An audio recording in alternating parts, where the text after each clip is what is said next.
पहला क्वेश्चन है, देखो, in a reaction container 100 gram of hydrogen and 100 gram of Cl2 are mixed for the formation of HCl gas. What is the limiting reagent and how much HCl is formed in reaction. देखो, limiting reagent का concept पूछ लिया और कितना reaction में HCl बना है वो पूछ लिया, यानी दो कॉन्सेप्ट लगेंगे। सबसे पहले तो मोल निकालना आना चाहिए। मोल का फॉर्मूला होता है वेट बटा मोलर मास, ठीक है, कॉन्सेप्ट बता रहा हूं ये तो। दूसरा कॉन्सेप्ट आपको पता होना चाहिए लिमिटिंग रिएजेंट कैसे निकालेंगे। तो लिमिटिंग रिएजेंट के लिए आप क्या करो, मोल बटा स्टाइक्योमेट्री कर दो। जो स्टाइक्योमेट्रिक कोफिशिएंट होते हैं ना, अपन रिएक्शन लिखते हैं जैसे H2 प्लस Cl2 से 2HCl बना। अब H2 का स्टाइक्योमेट्रिक कोफिशिएंट 1 है, 1 है, Cl2 का भी 1 है और HCl का 2 है, ठीक है। वैसे आपको Lr निकालने के लिए क्या करना है, मोल बटा स्टाइक्योमेट्रिक कोफिशिएंट, जो सबसे कम आएगा वो हो जाएगा आपका लिमिटिंग रिएजेंट। या दूसरा कॉन्सेप्ट आप कैसे निकाल सकते हो, जिसके ग्राम इक्विवेलेंट सबसे कम हो वो लिमिटिंग रिएजेंट होगा। ओके, ऐसे आप लिमिटिंग रिएजेंट निकालोगे। अब देखो क्वेश्चन में दे रखा है H2 प्लस Cl2 से 2HCl बना, दोनों के 100 ग्राम्स दे रखे हैं, तो 100 ग्राम इसके 100 ग्राम इसके। तो अपन क्या करें, मोलर मास से डिवाइड कर देंगे तो मोल आ जाएगा H2 का मोलर मास 2, Cl2 का 70, ठीक है। 35.5 प्लस 35.5 यानी Cl2 2 है ना, इसलिए तो 70 हो गया। तो इनके मोल आ गए 50 मोल और 1.40 मोल, ठीक है। अब स्टाइक्योमेट्री से डिवाइड कर दो, इसका 1 है इसका भी 1 है, तो बाई 1 करोगे तो वही 50 आएंगे, बाई 1 करोगे तो 1.4। अब देखो 50 और 1.4 में से कम कौन सा है, 1.4 है, तो लिमिटिंग रीजेंट कौन सा हो गया, Cl2, ठीक है। तो आप लिमिटिंग रीजेंट तो देख लो, Cl2 हो गया यहाँ पे। तो Cl2 is limiting reagent, Cl2 limiting reagent. अब रिएक्शन करवाते हैं तो लिमिटिंग रिएजेंट के अनुसार ही करवाएंगे। यानी देखो Cl2 के 1 मोल से HCl के कितने मोल बन रहे हैं, 2 मोल बन रहे हैं ना, ठीक है। तो देखो Cl2 के 1 मोल से HCl के कितने मोल बने, 2 मोल बने। तो 1.40 मोल Cl2 से, भाई 1.40 मोल है, इससे कितने बन जाएंगे, 2 इंटू 1.40, तो 2.8 मोल हो गए HCl के। अब मास निकाल लो, मास कैसे निकालोगे, देखो वेट निकालना है ना, तो मोल को मोलर मास से मल्टीप्लाई कर दो, ठीक है। तो मास बराबर 2.8 इंटू मोलर मास HCl का कितना होता है, Cl का 35.5 और हाइड्रोजन का हो गया 1, तो 36.5 हो गया ये। तो 2.8 इंटू 36.5 तो यह जाएगा 102 ग्राम।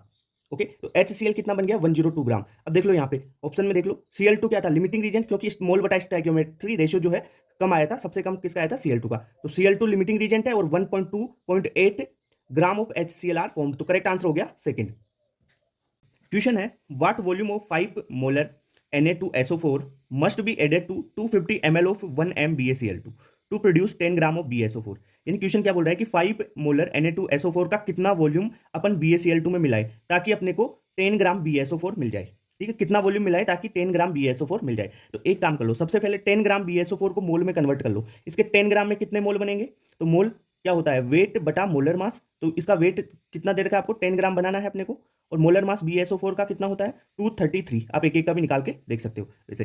तो n बराबर 10/233, ये आ जाएगा 0.0429, ठीक है। ये मोल कैसे निकाले, वेट बटा मोलर मास करके।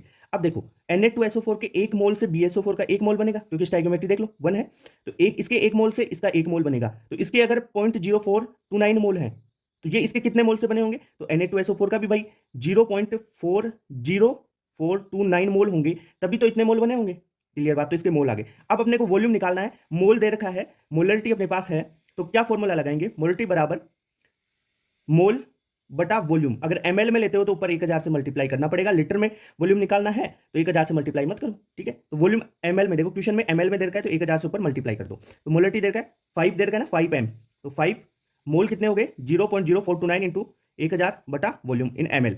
अब ये वॉल्यूम निकालोगे तो आप देखो वॉल्यूम बराबर 429/5, तो ये 8.58 ml आ जाएगा। तो इसमें करेक्ट आंसर क्या हो जाएगा आपका, फर्स्ट करेक्ट आंसर हो गया। देखो कॉन्सेप्ट समझो चीजों के। क्वेश्चन अब देखो डायरेक्ट ऐसे नहीं करवा सकता ना, मोल पे क्वेश्चन क्या करवाऊं, तो एक क्वेश्चन में मैं 2 या 3 कॉन्सेप्ट मिला के करवा रहा हूं। क्वेश्चन है, what will be the molarity of the solution in which 0.365 gram of HCl gas is dissolve in 100 ml of solution, ठीक है। क्वेश्चन में क्या बोला है कि उस विलयन की मोलरता क्या होगी जिसके 100 ml आयतन में 0.365 गैस HCl गैस घुली हुई हो, ठीक है। तो देखो कॉन्सेप्ट आपको पता होनी चाहिए, फॉर्मूले बता देता हूं पहले।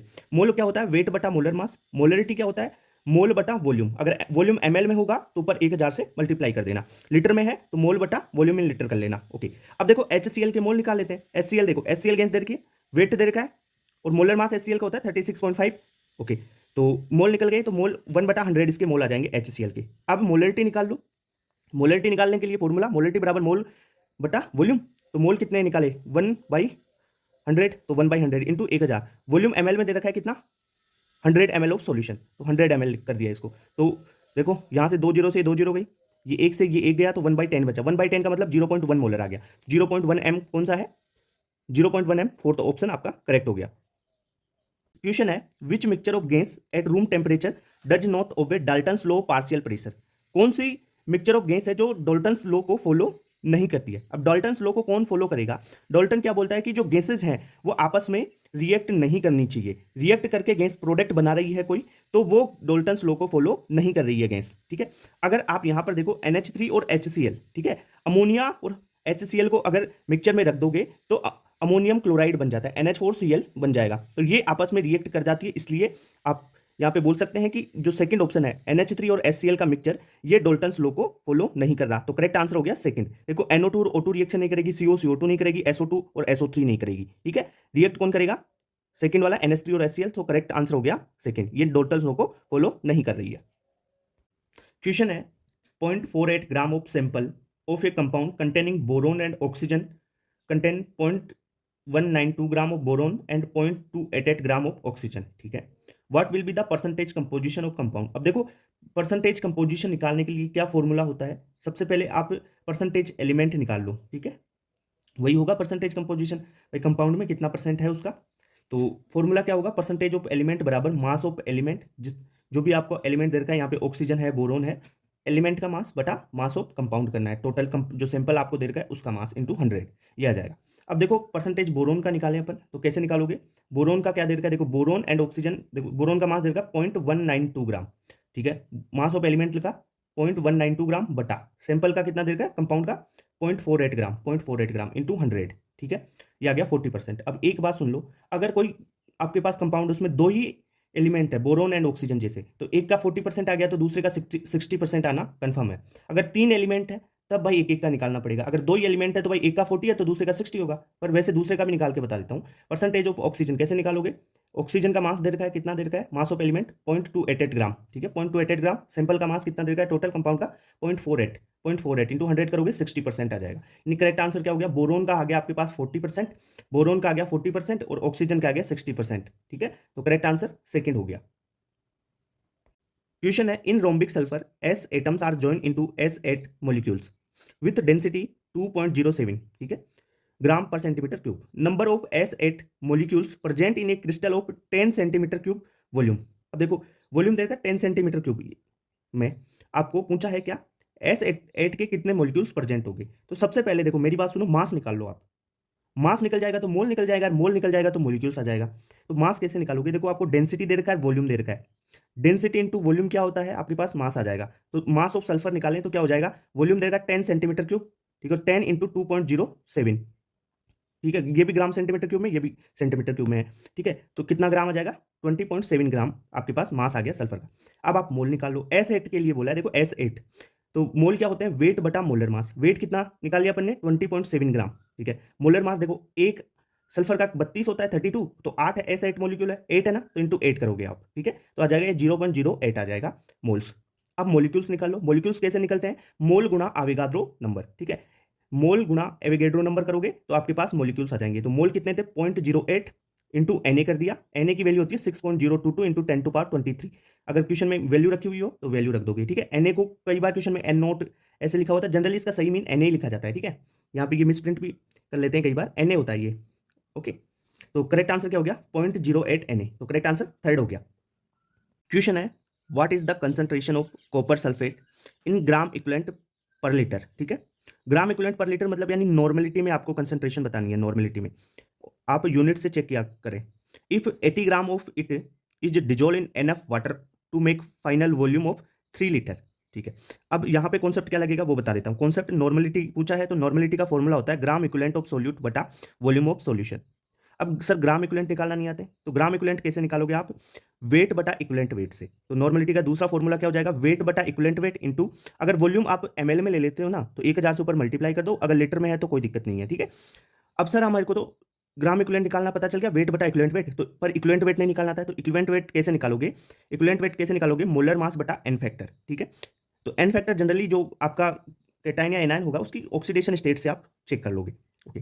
तो इक्विवेलेंट वेट निकाल लेते हैं सबसे पहले, फिर पुट कर देंगे। तो इक्विवेलेंट वेट देखो क्वेश्चन में क्या बोला आपको? कॉपर सल्फेट CuSO4, CuSO4 है तो कॉपर 2 प्लस है इसमें, कॉपर 2 प्लस में एन फैक्टर 2 हो गया कॉपर का। भाई यहाँ पे कॉपर 2 प्लस है ना, CuSO4 दे रखा है आपको, कॉपर 2+, यानी N फैक्टर क्या हो गया आपका यहाँ पे 2 हो गया। और मोलर मास कितना होगा देखो, कॉपर का 63.5, SO4 का हो गया 96/2 कर दोगे आप, तो 79.75 आ जाएगा आपके पास ये इक्विवेलेंट वेट। इक्विवेलेंट वेट आ गया, आप फॉर्मूले में रख दो। तो नॉर्मलिटी बराबर वेट कितना दे रखा था आपको, वेट 80 ग्राम, 80 बटा वेट, इक्विवेलेंट वेट लिखो 79.75 इंटू वॉल्यूम कर दो। वॉल्यूम कितना है आपको, लीटर में दे रखा है 3 लीटर, तो 1000 से मल्टीप्लाई करना ही नहीं है, तो ये आ जाएगा देखो 80 से ये 79 है 0.75, तो 80 से एक बार कटिएगा ना, 80 हो गया ये भी, 1/3 बचा, 1/3 का मतलब 0.33 होता है, तो 0.334 करेक्ट आंसर हो गया फोर्थ। क्वेश्चन है the iron third oxide Fe2O3 react with CO to give iron and CO2। ये रिएक्शन दे रखी है Fe2O3 प्लस 3CO से 2Fe3CO2 बना।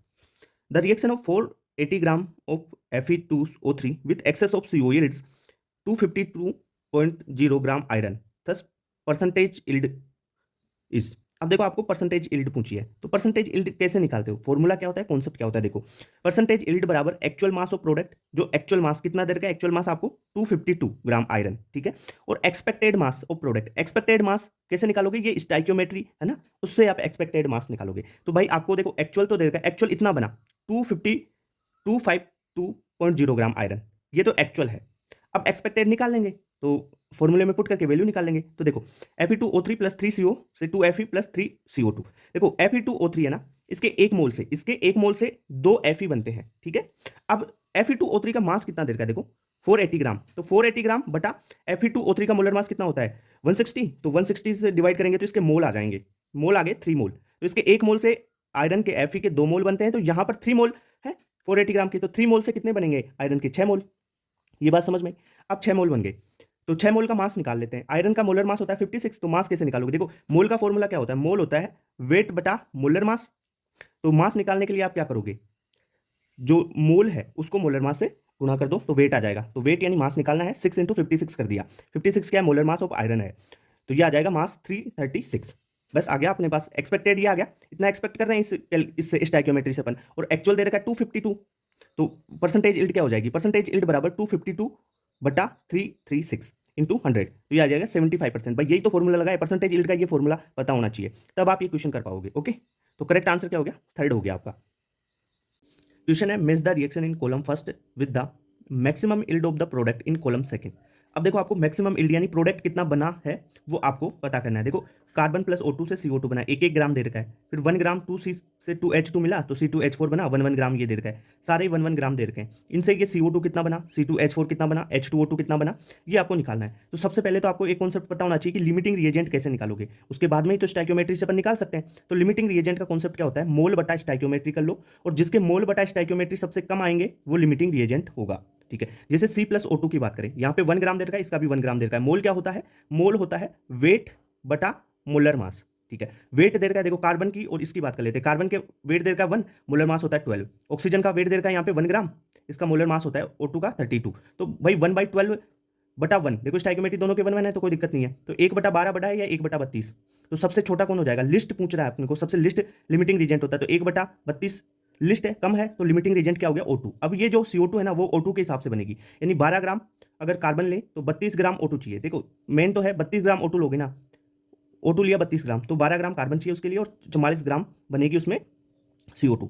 तो अपने को बोला है यहाँ पे 1 ग्राम के लिए, तो 1 ग्राम O2 से कितना बनेगा, देखो 32 ग्राम से 44 ग्राम, अरे वही काम किया है कि 1 मोल से इसका 1 मोल बनता है, इसके 1 मोल का मास 32 ग्राम, इसके 1 मोल का मास 44 ग्राम, तो इसके 1 ग्राम से कितना बनेगा 44/32, तो यह आ जाएगा 1.375 ग्राम। तो आप देख लो फर्स्ट में आ गया 1.375, यानी फर्स्ट का हो गया R, तो फर्स्ट का R हो गया, तो करेक्ट आंसर थर्ड ही हो गया। पहले इसी में है, थर्ड में ही है, और किसी में है ही नहीं। वैसे और भी देख लो 2C प्लस 2H2 से C2H4, तो ये देखो इसका स्टाइक्योमेट्री मोल बटा स्टाइक्योमेट्री कितना हो जाएगा, इसका हो जाएगा देखो कार्बन है तो 1/12 और ये हो जाएगा 1/2, ठीक है। तो इसमें लिमिटिंग रीजेंट हो गया कार्बन, तो कार्बन के हिसाब से बनेगा, यानी कार्बन के 24 ग्राम से इसके 2 मोल से इसका 1 मोल बनता है, तो इसके 24 ग्राम से इसके 28 ग्राम बनेगा, इसके 1 ग्राम से, क्वेश्चन में दे रखा है 1 ग्राम ओनली, तो इसके 1 ग्राम से कितना बनेगा 28/24, तो ये आ जाएगा 1.167 ग्राम, तो ये आ जाएगा 1.167 ग्राम, यानी सेकंड में आ गया Q, तो सेकंड में Q आ गया, थर्ड ही है, ठीक है। तो ऐसे आप कर सकते हो, औरों के भी सोल्व कर सकते हो। क्वेश्चन है the volume of oxygen gas O2 measured at 0 degree Celsius and 1 atm is needed to burn completely 1 liter of propane gas measured under the same condition, ठीक है।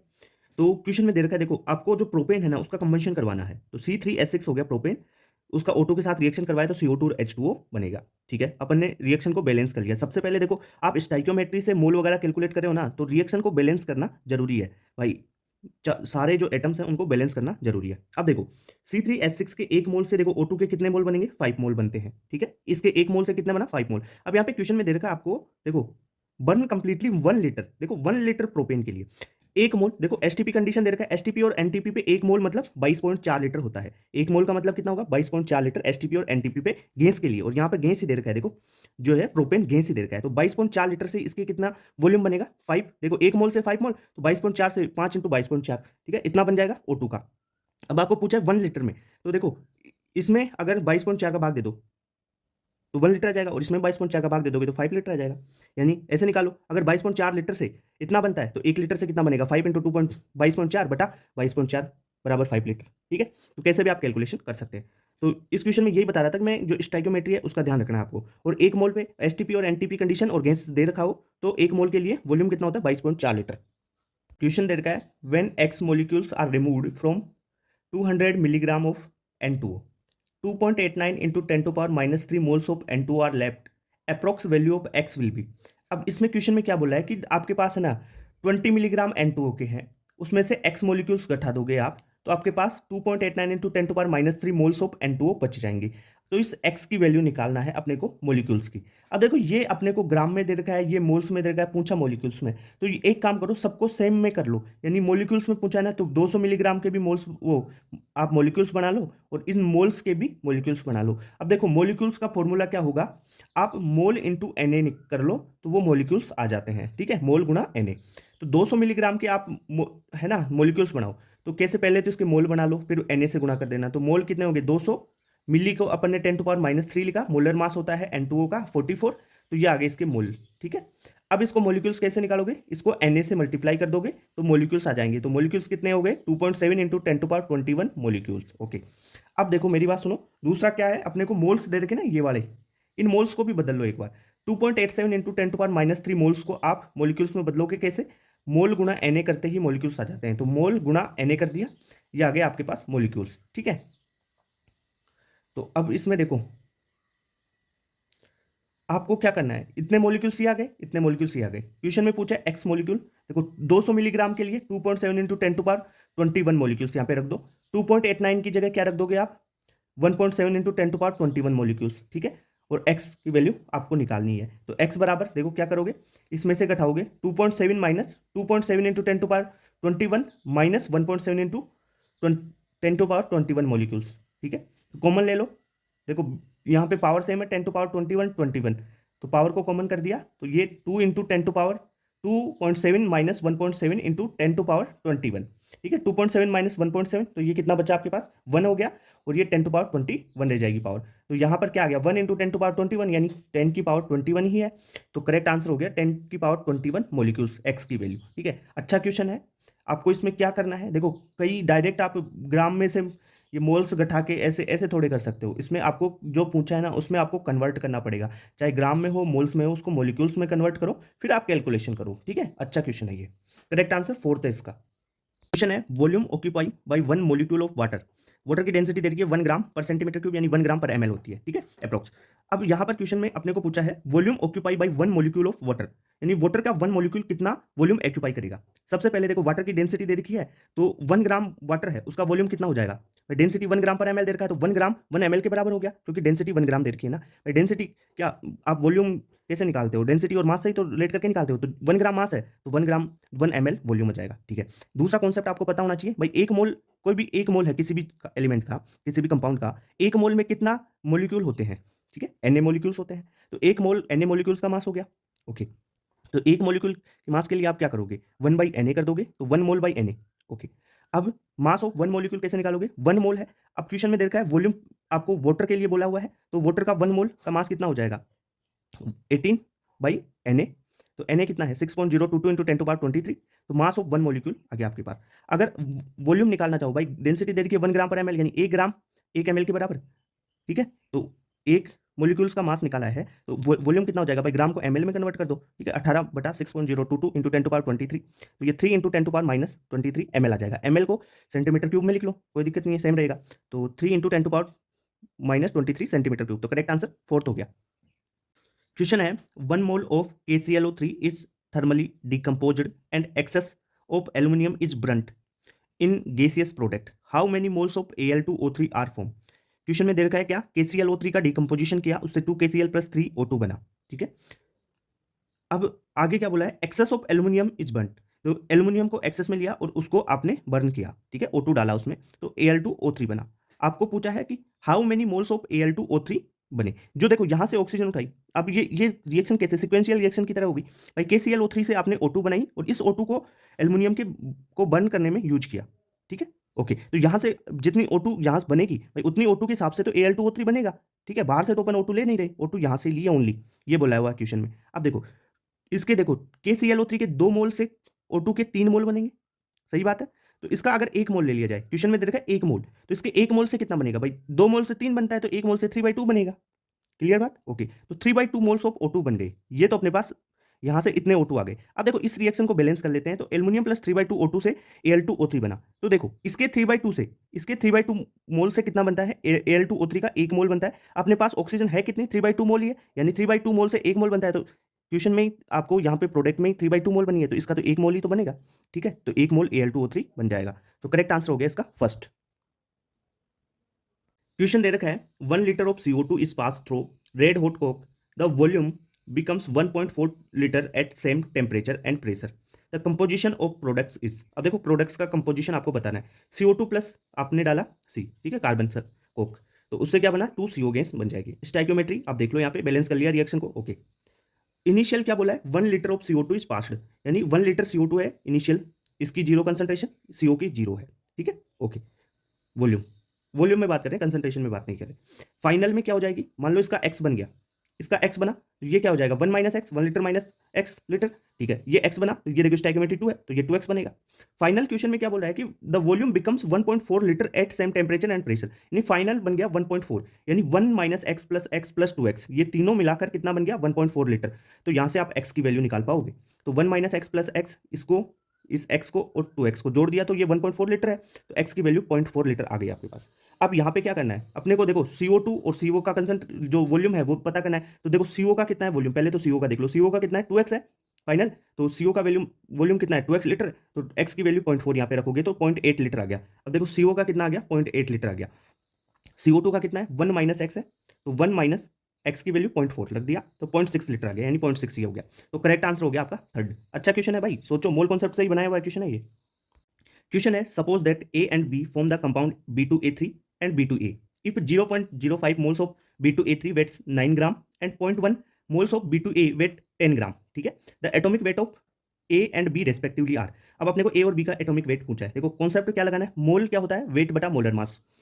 ए का मोलर मास, देखो ए का मोलर मास अपन मान ले, ए का मास मान लेते हैं x है, और बी का कितना मान लेते हैं अपन, y है, ठीक है। तो B2A3 का क्या हो जाएगा मोलर मास भाई, B2A3 के लिए, b के लिए अपन ने माना है y, तो 2y, और ये A3 है तो 3x, भाई ए का x माना है ना, तो 2y प्लस 3x टोटल इस कंपाउंड का हो गया। B2A का हो जाएगा 2y प्लस x, क्लियर बात। आप फॉर्मूला लगा लो, क्या, मोलर मास बराबर वेट बटा मोल, यही था, मोल बराबर वेट बटा मोलर मास। अपने को मोलर मास इधर ले लो इसको, तो 2x plus 3, 2y plus 3x, ये तो आ गया आपका मोलर मास B2A3 का। अब B2A3 का वेट कितना दे रखा है, 9 ग्राम, देखो यहाँ पे दे रखा है 9 ग्राम, ठीक है, ओके।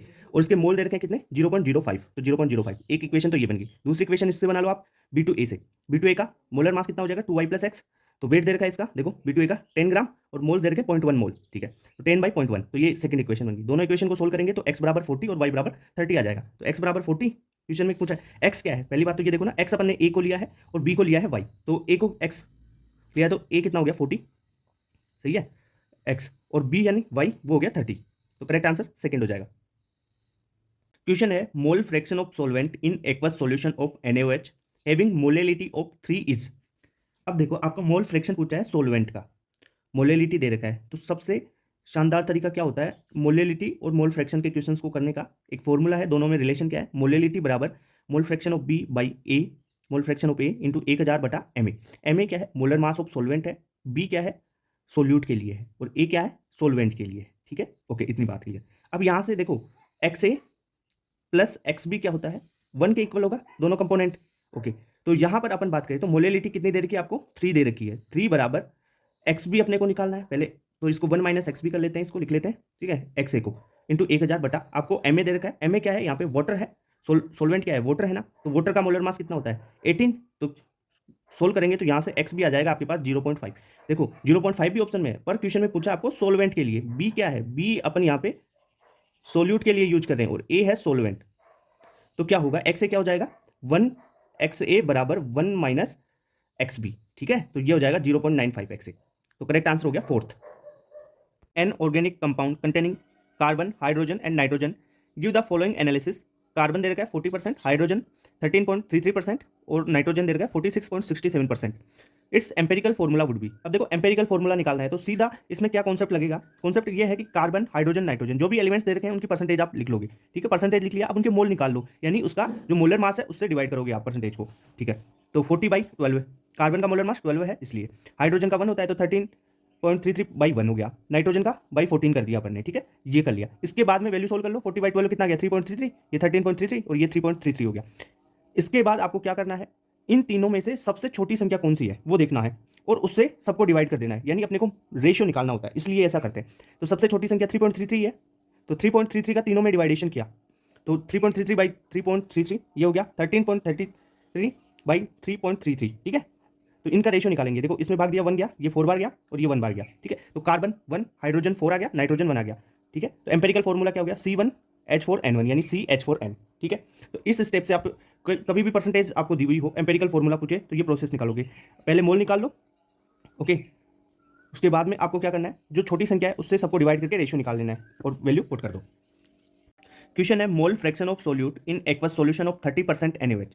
अब देखो एक्वस सॉल्यूशन में 30% आपको NaOH दे रखा है, इसका मतलब क्या है, मीनिंग पता होना चाहिए वर्ड्स का। तो 30% NaOH इन एक्वस सॉल्यूशन मतलब 30 ग्राम NaOH प्रेजेंट है 100 ग्राम सॉल्यूशन में, ठीक है, ओके।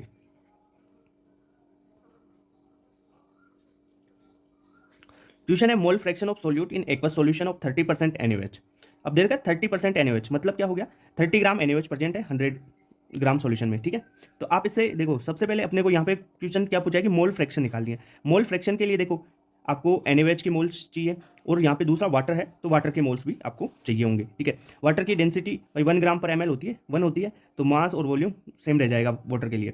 एक काम कर लेते हैं अपन, जो वाटर है उसका कितना वेट है वो निकाल लेते हैं पहले। देखो 30 ग्राम तो NaOH है, देर का ना, इसका मतलब ये होता है 30% NaOH का मतलब ये है, तो यानी 30 ग्राम तो NaOH है, बचा क्या, सोलवेंट ही बचा, तो सोलवेंट क्या होगा, ये तो सोल्यूट है NaOH, सोलवेंट क्या होगा वाटर, तो 100 माइनस 30, भाई 100 ग्राम सोल्यूशन टोटल में 30 ग्राम NaOH है, तो बाकी बचा हुआ 70 ग्राम होगा वाटर, क्लियर बात, ओके। अरे ग्राम क्यों लिख दिया भाई, डेंसिटी 1 है इसलिए चल रहा है काम। मोल फ्रैक्शन का फॉर्मूला क्या होता है, मोल्स ऑफ NaOH बटा टोटल मोल, ठीक है। NaOH के निकालने अगर मोल फ्रैक्शन तो NaOH का मोल बटा टोटल मोल। अब देखो NaOH के मोल क्या हो गया, वेट बटा मोलर मास से लिख लो आप, वेट कितना है 30 ग्राम, मोलर मास NaOH का 40 होता है, बाई 30/40 NaOH का लिख दिया। अब वाटर के लिए लिखो, वाटर का वेट कितना है 70 ग्राम और वाटर का मोलर मास 18 होता है, इसे सोल्व करोगे तो ये आ जाएगा 0.16, ठीक है। तो 0.16 हो गया फर्स्ट, करेक्ट आंसर हो गया फर्स्ट। क्वेश्चन है rearrange the following in the order of increasing mass. Increasing mass के ऑर्डर में आपको इनको रीअरेंज करना है। देखो ऐसे क्वेश्चन नीट में भी आते हैं, अच्छे क्वेश्चन है, टाइम कंज्यूमिंग क्वेश्चन होते हैं। देखो कॉन्सेप्ट क्या है, कॉन्सेप्ट है अपने को मोल निकाल लेते हैं अपन, ठीक है, और फिर उससे मास निकाल लेंगे। तो मोल क्या होता है, वेट बट्टा मोलर मास। अगर नंबर ऑफ पार्टिकल्स दिए हुए हो और मोल पूछे तो आप क्या लिखोगे, नंबर ऑफ पार्टिकल्स बटा Na। Na क्या है, एवोगैड्रो नंबर जो 6.022 इंटू 10⁻23 होता है, ठीक है। अब पहले के लिए अपन देखो 0.5 मोल ऑफ O3, इसमें आप मास निकालो 0.5 मोल ऑफ O3 का, तो मोल बराबर वेट बटा मोलर मास होता है। O3 का मोलर मास हो गया, ओजोन है ना उसका 48 हो गया, तो वेट आ गया 24 ग्राम O3, ठीक है, समझ में आया। तो पहले का तो आ गया 24 ग्राम। अब अपन बात करते हैं सेकंड में, सेकंड में देगा 0.5 ग्राम एटम ऑफ ऑक्सीजन। देखो 0.5 ग्राम एटम ऑफ ऑक्सीजन, अगर कहीं पे आपको ग्राम एटम दिया हुआ हो ना, ग्राम एटम का मतलब ही मोल होता है, ठीक है। ग्राम एटम का क्या मतलब होता है, मोल होता है। देखो ग्राम एटम कहीं पे भी दिया हुआ हो ना उसका मतलब होता है मोल, तो 0.5 मोल हो गई ये, ठीक है, ऑक्सीजन के, तो वेट हो गया 8 ग्राम। देखो भाई एक मोल का वेट कितना हो जाएगा 16 ग्राम, तो 0.5 यानी आधे मोल का वेट कितना हो जाएगा 8 ग्राम, क्लियर बात, ओके। तो देखो फर्स्ट का तो अपन ने कितना निकाल लिया था 24, सेकंड का आ गया 8 ग्राम, तो 24, और थर्ड का निकालो। देखो मॉलिक्यूल्स दे रखे हैं तो मॉलिक्यूल्स बटा Na कर दोगे तो हाफ मोल आ गया, हाफ मोल का वेट कितना हो जाएगा O2 के लिए, एक मोल का 32, तो हाफ मोल का 16 ग्राम, ठीक है सर। अब यहाँ पर O दे रखा है, ऑक्सीजन O2 नहीं दे रखा है, देखो ऑक्सीजन O दे रखा है, O2 यहाँ पे दे रखा है, ध्यान रखना। 5.6 litre of CO2 eight STP। अब देखो STP पे क्या होता है, मोल बराबर वॉल्यूम इन लीटर बटा 22.4 लिखते हैं अपन, ठीक है। मोल ऐसे निकालते हैं STP पर गैसियस फेज में, ठीक है। तो CO2 गैस है, इसके लिए निकाल लोगे तो मोल वॉल्यूम कितना दे रखा है 5.6 बाई 22.4 लीटर, तो 1/4 मोल हो गए। 1/4 मोल का मतलब इसका वेट कितना हो जाएगा, एक मोल का 44 ग्राम होता है, तो 1/4 का यानी 11 ग्राम हो जाएगा। तो इसने क्या बोला है, इंक्रीजिंग मास ऑर्डर में आपको रीअरेंज करना है। अब इंक्रीजिंग मास ऑर्डर देख लो आप इसका, सबसे ज़्यादा तो देखो 24 ग्राम फर्स्ट का है, सबसे ज़्यादा फर्स्ट का है। उसके बाद में देखो थर्ड का है, थर्ड का कितना है 16 ग्राम, फर्स्ट का सबसे ज़्यादा, फिर थर्ड का, फिर आ जाएगा आपके पास फोर्थ का कितना है था 11 ग्राम, फोर्थ का 11 ग्राम, और जो सेकंड नंबर पे था उसका 8 ग्राम है, सेकंड का 8 ग्राम। तो फर्स्ट ही आपके पास करेक्ट हो जाएगा आंसर, ठीक है। क्वेश्चन है, if average molecular weight of air is 29, then assuming N2 and O2 gases are there, which option are correct regarding composition of air? M average दे रखा है आपको, एवरेज मोलिकुलर वेट दे रखा है 29, ठीक है। N2 और O2 गैस के लिए आपको कंपोजिशन निकालना है। अब देखो यहाँ पे ऑप्शन में आपको N2 के लिए पूछा है, तो N2 का ही निकालेंगे अपन। सबसे पहले देखो अपन क्या करें, x1 मोल परसेंट मान लेते हैं N2 का, और O2 का कितना हो जाएगा x2 मान लेते हैं। Clear, x1 plus x2 total 100 होता है, ठीक है, 100% होता है ना। ओके, तो एम एवरेज का फॉर्मूला लगा देते हैं, एवरेज मोलिकुलर वेट बराबर m1x1 plus m2x2 by x1 plus x2। x1 plus x2 total 100% है, तो 100 रख देंगे। 29 है, एम एवरेज दे रखा है, वो रखो। m1 कितना हो गया, molar mass of N2 28 into x1, N2 के लिए, प्लस O2 के लिए 32 into 100 minus x1 by x1 plus x2 हो गया 100। यहाँ से आप x1 की वैल्यू निकालेंगे, तो x1 की वैल्यू कितनी आ गई 75% मोल परसेंट आ गया, ठीक है। तो x1 क्या था N2 के लिए मोल परसेंट, तो देखो 75% बाई मोल N2 के लिए, तो सेकंड वाला तो करेक्ट हो गया। अब और देखते हैं कौन सा करेक्ट हो सकता है। अपना मास परसेंट और निकाल लेते हैं, ये तो मोल परसेंट निकाल लिया अपन ने, अब मास परसेंट बाई मोल निकाल लिया, अब मास परसेंट निकाल लेते हैं अपन, परसेंट बाई मास। तो परसेंट बाई मास कैसे निकालोगे, जिसका निकालना है यानी N2 का निकालना है, तो N2 का मास बटा टोटल मास, तो N2 का मास क्या हो जाएगा, मोल गुना 28 यानी मोलर मास बटा टोटल, देखो ये N2 का और ये हो गया ऑक्सीजन का इंटू 100 कर दो, तो ये आ जाएगा 72.41%, ठीक है। मास percent mass of N2 72.41% mass of N2 आ गया, तो देखो ये आ गया। तो सेकंड और थर्ड दोनों करेक्ट होंगे, तो कौन सा ऑप्शन सही हो जाएगा, second and third are correct, third option सही है। क्वेश्चन है, a gaseous mixture of H2 and CO2 gas contain mass percent of CO2, ठीक है, contain 66 mass percent of CO2, the vapour density of mixture is, mixture की vapour density बतानी है। 66 mass percent दे रखा है CO2 का, 66% of mass का मतलब क्या होगा, यानी 66 ग्राम CO2 प्रेजेंट है 100 ग्राम मिक्सचर में, ठीक है। अब मिक्सचर किसका है, H2 और CO2 का, अगर 100 ग्राम में 66 ग्राम CO2 है, तो बाकी बची हुई H2 ही होगी, तो H2 है 34 ग्राम बच गई, 100 माइनस 66 कर लिया तो H2 आ गया 34 ग्राम। ओके, अब इसके मोल निकाल लेते हैं अपन। वेपर डेंसिटी निकालने के लिए क्या करोगे आप भाई, एम एवरेज निकालोगे, उसमें 2 का भाग दे दोगे, तो आपका वेपर डेंसिटी आ जाता है मोलर मास। तो मोलर मास दोनों के लिए एवरेज निकालने के लिए अपन क्या करेंगे, पहले दोनों के मोल निकाल लेते हैं। तो CO2 के मोल हो गए 66 बाई मोलर मास होता है CO2 का 44, तो ये 1.5 मोल हो गए। H2 का हो गया वेट 34 बाई मोलर मास होता है 2, तो ये हो गया 17। एवरेज मोलर मास कैसे निकालते हैं, एवरेज मोलर मास क्या होता है, जो टोटल वेट है बटा टोटल मोल्स है। तो टोटल वेट तो 100 ग्राम मिक्सचर है, ऐसे भी कर सकते हो 66 प्लस 34 100, ठीक है, टोटल 100 ही है ना, 100 बटा मोल्स कितने हो गए 17 प्लस 1.5, तो 17 प्लस 1.5 हो गया 18.5, तो ये भाग देंगे 18.5 100 में, तो क्या आ जाएगा 5.40 आ जाएगा एम एवरेज। अब वेपर डेंसिटी का फॉर्मूला क्या होता है, वेपर डेंसिटी होती है मोलर मास बाई 2, तो ये एम एवरेज मोलर मास आ गया 5.40, तो 5.40 बाई 2 करोगे तो 2.7 आपके पास वेपर डेंसिटी आ जाएगी, ठीक है। तो 2.7 यानी थर्ड आंसर करेक्ट हो गया। क्वेश्चन है, 1.44 ग्राम ऑफ टाइटेनियम जिसका एटॉमिक वेट दे रखा है आपको 48, reacted with excess of O2, excess में है O2, ठीक है, and produce x gram of non stoichiometric compound Ti 1.440, zero नहीं, ऑक्सीजन है ये, यानी टाइटेनियम का ऑक्साइड बनाया हुआ है, जो नॉन स्टाइक्योमेट्रिक रेशियो में, नॉन स्टाइक्योमेट्रिक रेशियो मतलब 1.44 ऐसे रेशियो में दे गया, वो फ्रैक्शनल रेशियो में।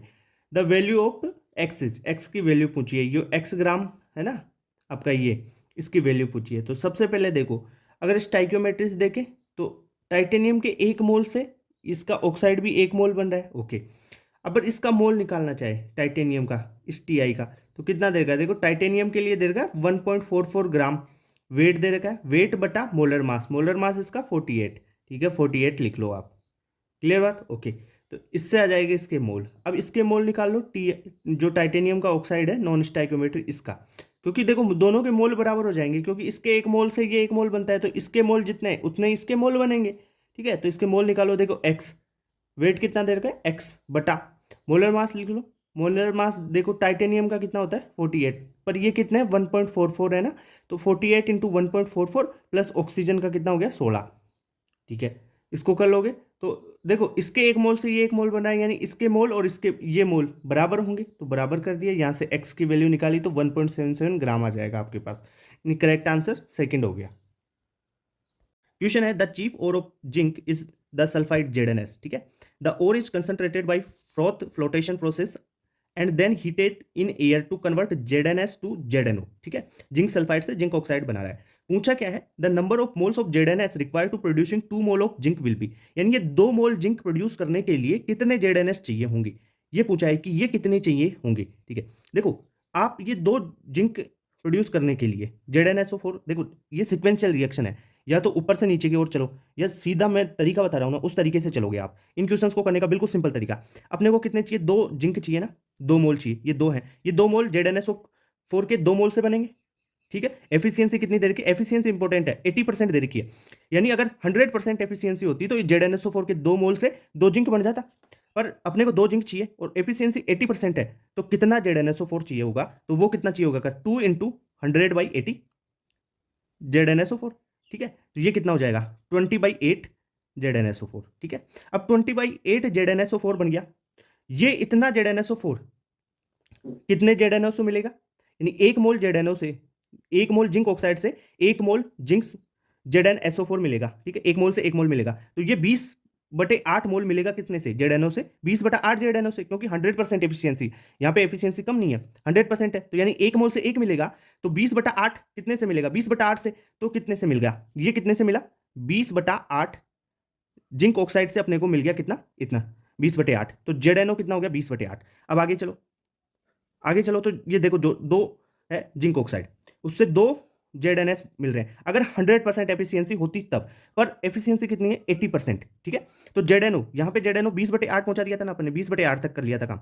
अब ये 20/8 कब मिलेगा, 80% एफिशिएंसी हो तब ये कितना ZnS लें, ताकि 20/8 मोल अपने को मिल जाए 80% एफिशिएंसी में। तो कैसे निकालेंगे भाई, ZnS कितना चाहिए होगा अपने को, 20/8, एफिशिएंसी कितनी है 100/80, 80% दे देगा ना, तो कैलकुलेशन कर लो, ये हो जाएगा 200/8 इंटू 8 64, तो ये आ जाएगा लगभग 3.12 के लगभग 125 हो गया। तो करेक्ट आंसर फर्स्ट हो गया। देखो ये सिक्वेंशियल रिएक्शन है, नीचे चलो ऐसे तरीके से चलो, कितना परसेंट दे रखा है। अगर मेरी बात सुनो, अब तुम बोलोगे कि सर ये 100/80 कैसे लिखा, अरे भाई अगर इधर से इधर जाऊंगा तो 80/100 लिखूंगा, और इधर से इधर आऊंगा तो 100/80 लिखूंगा, और इधर से इधर जाऊंगा तो 80/100 लिखूंगा। समझ में आई बात। क्वेश्चन है concentrated 63% HNO3 by mass and has a density of 1.4 gram पर ml। ठीक है, how many millilitre of solution are required to prepare 250 ml of a 1.20 molar HNO3 solution. देखो अब सबसे पहले क्वेश्चन में देखो क्या दिया हुआ है, क्या आपने को पूछ रहा है वो समझना है। दिया हुआ क्या है, परसेंट वेट बाई वेट दे रखा है HNO3 का 63%। ठीक है, इससे आप मोलरिटी निकालोगे, और मोलरिटी से निकालने के बाद में आप M1V1 लगा के, ठीक है, M1V1 बराबर M2V2 लगा के आप यहाँ से वॉल्यूम निकाल लोगे। क्वेश्चन में वॉल्यूम ही पूछा है आपको, तो देखो मोलरिटी का डायरेक्ट अगर परसेंट W/W या W बाई वॉल्यूम दे रखा हो, वेट बाई वॉल्यूम या वेट बाई वेट दे रखा हो, तो डायरेक्ट मोलरिटी कैसे निकालोगे आप, मोलरिटी बराबर होता है percent W/W into density into 10/मोलर मास ऑफ सोल्यूट। ठीक है, अब देखो यहाँ पर जो सोल्यूट है वो क्या है HNO3, तो HNO3 का मोलर मास कितना हो जाएगा, हाइड्रोजन का 1 हो गया, नाइट्रोजन का 14 और O3 का यानी 16 इंटू 3 हो गया 48। ठीक है, तो ये टोटल हो जाएगा 63।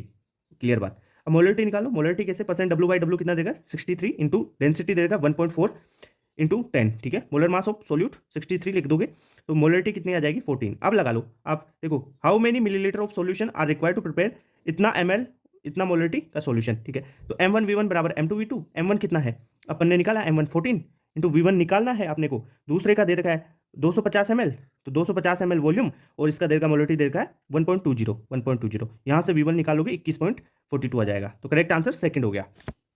क्वेश्चन क्या दे रखा है, क्वेश्चन देखो 1 m HCl and 2 molar HCl are mixed in volume ratio 4:1। देखो HCl का 4 है और 2 m HCl का 1 है, यानी 4:1 में वॉल्यूम दे रखा है ये।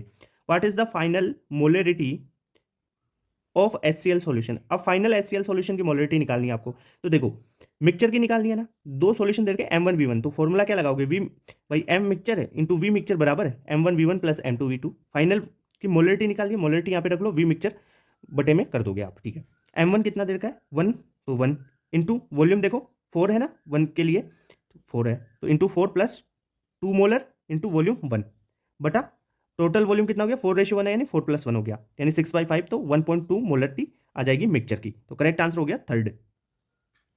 क्वेश्चन है 2 oxide of metal content 27.6% and 30% of oxygen respectively, यानी पहले ऑक्साइड में 27.6% ऑक्सीजन है और दूसरे में 30% ऑक्सीजन है। ठीक है, if the formula of first oxide is M3O4 find that of the second. देखो फर्स्ट का अगर ऑक्साइड का फॉर्मूला आपको M3O4 दे रखा है तो सेकंड का फॉर्मूला निकालो, निकल जाएगा आराम से। देखो अपन क्या करते हैं, फर्स्ट ऑक्साइड के लिए देखें उसमें ऑक्सीजन दे रखा है 27.6% ऑक्सीजन और सेकंड ऑक्साइड में दे रखा है 30% ऑक्सीजन, बाकी की क्या है मेटल, तो बची क्या है 100 में से भाई 72.4% मेटल बची ना भाई, 27% ऑक्सीजन है तो बाकी बची हुई मेटल, 30% ऑक्सीजन है तो बाकी बची हुई मेटल।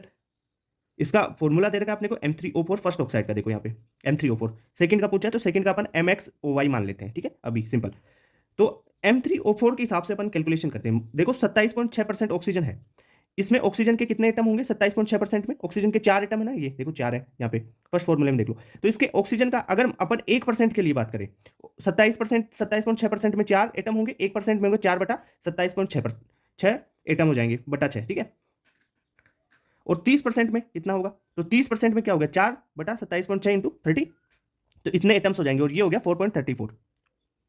अगर बात करें दूसरा, देखो मेटल्स की बात कर लेते हैं दूसरा, 72.4% में कितने मेटल है, मेटल के कितने एटम है 3 है, तो एक में कितना होगा 3/72.4। ठीक है, तो 70% में कितना होगा, 70% में देख लो 3/72.4 तो हो गया 1 में इंटू 30 कर लोगे, 30 क्यों कर रहे हो यहाँ पे 70 कर दो ना भाई, 70% पे निकालना है तो इंटू 70 तो ये 2.9 आ जाएगा। क्लियर बात, ओके। अब देख लो रेशियो निकालो भाई, यहाँ पर कितना है 4.34 और जो है ऑक्सीजन का, और ये आ गया 2.9 आ गया मेटल का। ठीक है, तो मेटल और ऑक्सीजन का अपने को रेशियो निकाल लो, तो 4.34 रेशियो 2.9 तो कितना आ जाएगा ये ये देखो यहाँ पर 2.9 है ना, ये 4.34 है, तो अगर रेशियो निकालें तो कितना जाएगा ये रेशियो, ये है अपना ऑक्सीजन का और ये है मेटल का, तो ये आ जाएगा 3:2 में आ जाएगा। ठीक है, 3:2, ये 3 ये रेशियो 2। ओके, तो मेटल कितना हो गया, मेटल हो गया 2 M2 और ऑक्सीजन कितना हो गया 3 तो M3। ठीक है,